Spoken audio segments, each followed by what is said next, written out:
everyone, my name is Ev. I'm a mom from Quebec, Canada, and I've decided to do this vlog, which I usually don't do, but I've decided to do it because I've been looking for a vlog discussing this topic and I haven't been able to find any. So I wanted to find information about traveling tips with a toddler who is special needs. So I'll be traveling with my son to Florida. We're going there for a little under 10 days, and it'll be his first time actually taking the plane. So basically, I was looking for tricks and tips on how to keep him occupied on the plane and how to make sure that he has an enjoyable experience. Like I said, it was very difficult for me to look for information specifically on special needs children. Children are children, of course, but there are a few things that can be different depending on the case, depending on this disability. My son is prone to tantrums. It's very difficult for him to make himself understood because he's nonverbal, so it can be a little frustrating for him.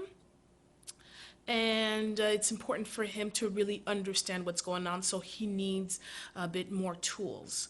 I'm going to start by showing you a calendar that I've made for him, not only for us to prepare, start talking about actually taking this trip, but also for him to understand how many days we'll be there. And when he'll be back, he'll be going with his father. And then coming back to me 5 days later. So all of this is on his calendar for December, for him to understand where he'll be and when.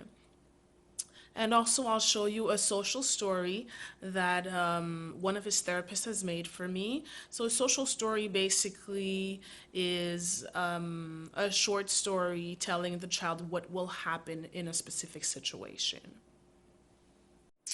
So this is the calendar for my son. Images, pictures are easier for them to understand. So we can see here that there's the little plane, and we're going to talk about the fact that we'll be on the plane and everything, and then arriving in Florida, and he'll be able to see the number of days that we'll be there. As you can see on top, I've started crossing out the days, and I'm going to do the same thing progressively each day with him and explaining that the day when we're going is coming up. So he'll be able to know the number of days that we still have. And then the airplane here when we're coming back, and he's going to see his father. So that's his picture with his dad.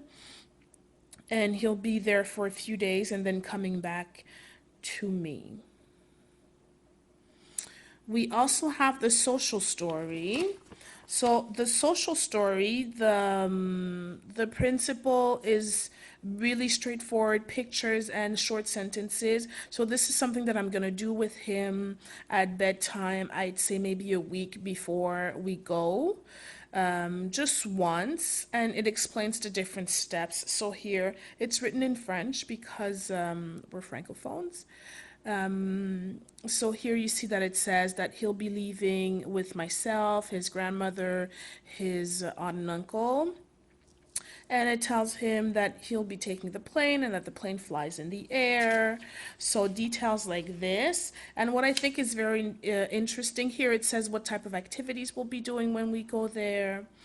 That we'll take a car to get to the house we're going to. And here he has different things that he can do once in the plane. So he can read a book or play with his toy cars, use the iPad or draw. These are things that I brought for him to use. That he needs to ask if he needs to use the bathroom. He's recently potty trained. So, and that the plane's going to land and we're going to be looking for our bags. Waiting, that's very difficult for children with special needs. So to indicate that we have to wait. And also it tells him that in the airplane makes noise so that he can use the sound blockers. That's another thing. My son is very sensitive to sound. I can't forget his sound blockers for the trip. And here it's just letting him know that I'm going to pack books, toys, and clothing. Now I want to talk to you about what I'm going to bring in his carry-on for the flight. It's a 3.5 hour flight. We're from Quebec, Canada. Yeah, I think it's 3 hours and 40 minutes. So I want to keep him occupied. It's at the beginning of the day. We're leaving early at 8:30, I think. So I want to be able to keep him occupied. He's going to be awake the whole flight. And there are things that I'm bringing that are more suited for a special needs child. So that is what I wanted to show you. So here we go. This is his little roll-on luggage that he chose himself. So that also is really cool when you can involve the child in the process of getting ready for the trip, so they're interested. So I've already packed everything that he needs in there. Of course, here he has toys that we're going to be using over there once we're there, because we're going for 9 days, so we're going to have time to play before we go out for our activities and everything.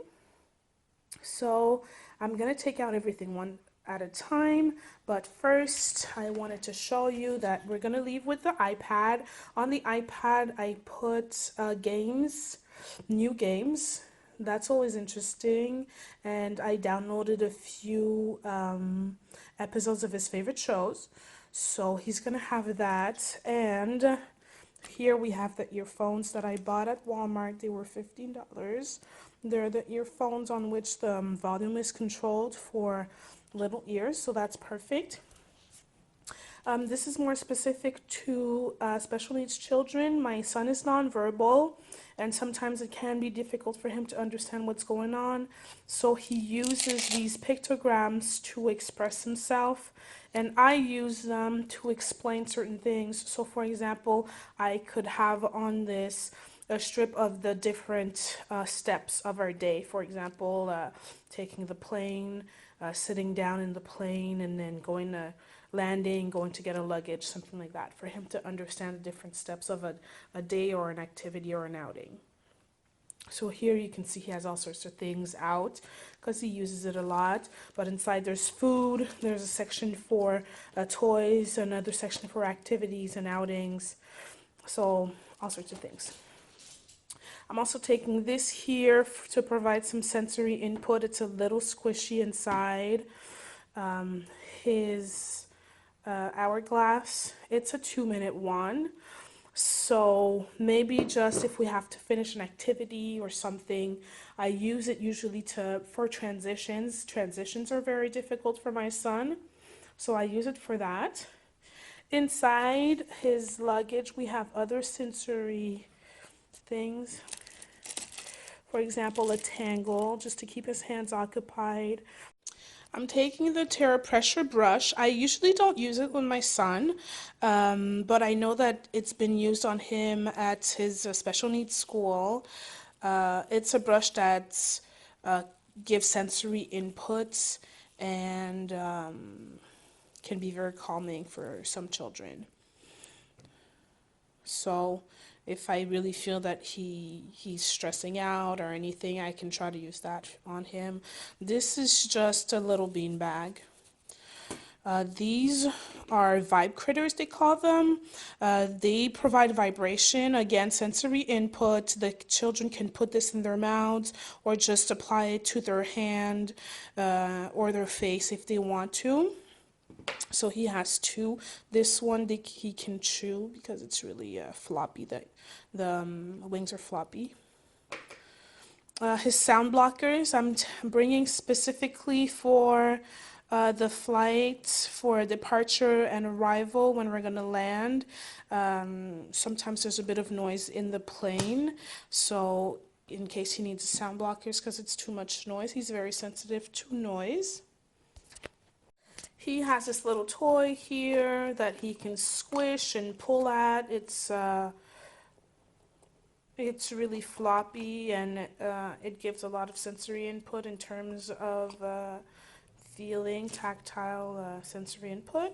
And he has a stress ball here. And finally, here I'm bringing a chewing necklace. Finally, in his carry-on, he's gonna have this little pouch. This is something that is not specific to special needs. It's different activities to keep him occupied. My son loves to draw and color on white paper, so I bought him a notebook. Here he also has those are Baby Einstein cards. You have questions and things on the back and information on the back, and then on the front you have a picture. He has mostly animals. He really likes to look at these. I punched a hole in them and put them on a ring. I had done this for a road trip when he was a bit younger, but I'm sure they're always useful, and it's great to provide a tool for developing communication, describing what we see on here, asking questions and everything, like can you show me the baby elephant and things like that. So always developing language, it's very important to me. I bought him washable giant markers, and also those aren't markers, those are crayons, and he also has the markers, and they're also washable. I thought it was important in case he colors on something that he shouldn't. A little Christmas book, because we're leaving during the holidays. A puzzle that we can do on the little tray. It's not too big. I think it's a 12-piece puzzle, and he's really into puzzles right now, so that's perfect. I brought 2 storybooks that are not in his library. He has this gutter shelf library in his bedroom, and he really looks at a lot of books. So I thought it was perfect to take 2 books that are lightweight. They're not big cardboard books, and he doesn't read them very often. So novelty is key if you want to keep his attention longer. And then he has some coloring books with stickers. I think all of them provide some type of interactive play. Stickers again, and then he has to place them where they belong. So he's going to need my help to complete this one, but I hope it's interesting to him. Car stickers, he loves cars. Loves Flash McQueen. All sorts of stickers, again, and a sticker book to work on his fine motor skills. So unsticking and sticking them. These are puffy ones. So that's perfect. And he has 2 other interactive books in there. So that's it. I hope this was helpful. Of course, in my own carry-on bag, I'm going to take 2 extra sets of outfits to make sure that if there are any accidents or spills, that I can take care of that. And I wanted to say, for those of you who have nonverbal children and who are wondering what this is, if ever you don't know, this is the PECS, the Picture Exchange Communication System. So if you want to ask a therapist about possibly using this, it's been a very helpful communication tool for my son. So it could be for yours as well. That's pretty much it. I hope you guys have a great holiday season, and thank you. Until next time.